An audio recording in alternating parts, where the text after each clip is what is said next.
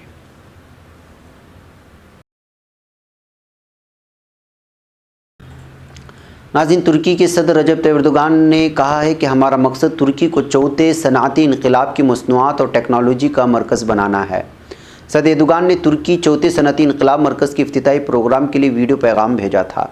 پیغام میں انہوں نے کہا کہ چوتھا صنعتی انقلاب نیٹ ورک عالمی اقتصادی فورم سے منسلک شکل میں قائم کیا گیا۔ ترکی رواں سال کے آغاز میں اس نیٹ ورک میں شامل ہوا ہے اور یورپ بھر میں اس نیٹ ورک کی 2 مثالوں میں سے ایک کی حیثیت رکھتا ہے۔ ناظرین، امریکی نو منتخب صدر جو بائیڈن کے بیٹے ہنٹر بائیڈن نے کہا ہے کہ ان کے خلاف مبینہ ٹیکس بے ضابطگیوں کے خلاف باقاعدہ تحقیقات جاری ہیں۔ ہنٹر نے بتایا کہ وفاقی استغاثہ ان کی چینی اور دیگر کمپنیوں کے ساتھ مالی معاملات کی چھان بین کر رہی ہے۔ انہوں نے امید ظاہر کی ہے کہ اس تحقیقاتی عمل کو غیر جانبدار رکھا جائے گا۔ دوسری جانب جو بائیڈن کی ٹیم نے کہا ہے کہ نو منتخب صدر کو اپنے بیٹے پر فخر ہے۔ ناظرین، ترکی کے صدر رجب طیب ایردوغان نے کہا کہ آذربائیجان داستان رقم کرنا جاری رکھے گا۔ آذربائیجان کے علاقے قاراباغ کے آرمینی قبضے سے رہائی کی مناسبت سے صدر الہام علیوف نے صدر رجب طیب ایردوغان اور ترک فوجیوں کی بھی شرکت سے دارالحکومت باکو کے آزادی اسکوائر میں فتح مارچ پاسٹ کا اہتمام کیا ہے۔ تقریب میں شرکت کے لیے صدر رجب طیب ایردوغان کل سرکاری دورے پر آذربائیجان پہنچے ہیں۔ ناظرین، لیبیا میں ادویات سے لدے جمی کا پرچم بردار ایک ترک بحری جہاز کو باغی لیڈر خلیفہ حفتر کی فوج نے رہا کر دیا ہے۔ مقامی حکام کے مطابق مبروکہ نامی بحری جہاز مصراتہ شہر پہنچنے کی کوشش میں تھا جب اس پر قبضہ کرتے ہوئے عملے کے 17 افراد کو یرغمال بنا لیا گیا تھا، جن میں 9 ترک بھی شامل تھے۔ بتایا گیا کہ اب یہ جہاز اپنی منزل کی جانب محو سفر ہے۔ مشرقی لیبیا کی ناجائز مسلح فوج کے لیڈر خلیفہ حفتر کے ترجمان احمد المسماری نے سوشل میڈیا پر کہا تھا کہ بحری جہاز بغیر کسی پیشگی اطلاع کے ممنوعہ علاقے میں داخل ہو گیا تھا، جس بحری قوانین کی خلاف ورزی کے جواز میں اسے مشرقی بندرگاہ الہلال لے جایا گیا تھا۔ ناظرین، ترک وزیر دفاع خلوص آقان نے کہا ہے کہ بحر روم میں کشیدگی بڑھانے کے لیے یونان ہر حربہ استعمال کر رہا ہے۔ وزیر دفاع نے اپنے بیان میں کہا کہ افسوس کہ ہمسایہ ملک یونان ترکی کی نیک نیتی اور پرامن حل کی کوششوں پر پیش قدمی سے کترا رہا ہے۔ وہ ترکی سے مذاکرات کے بجائے بعض غیر ضروری کاموں کے پیچھے ہے۔ ناظرین گرامی، یہ تھی کچھ اہم ترین خبریں جو آپ لوگوں کے سامنے رکھ دی گئیں۔ مجھے یہاں پر اجازت دیں، انشاءاللہ پھر ملاقات ہوگی۔ والسلام علیکم ورحمۃ اللہ وبرکاتہ۔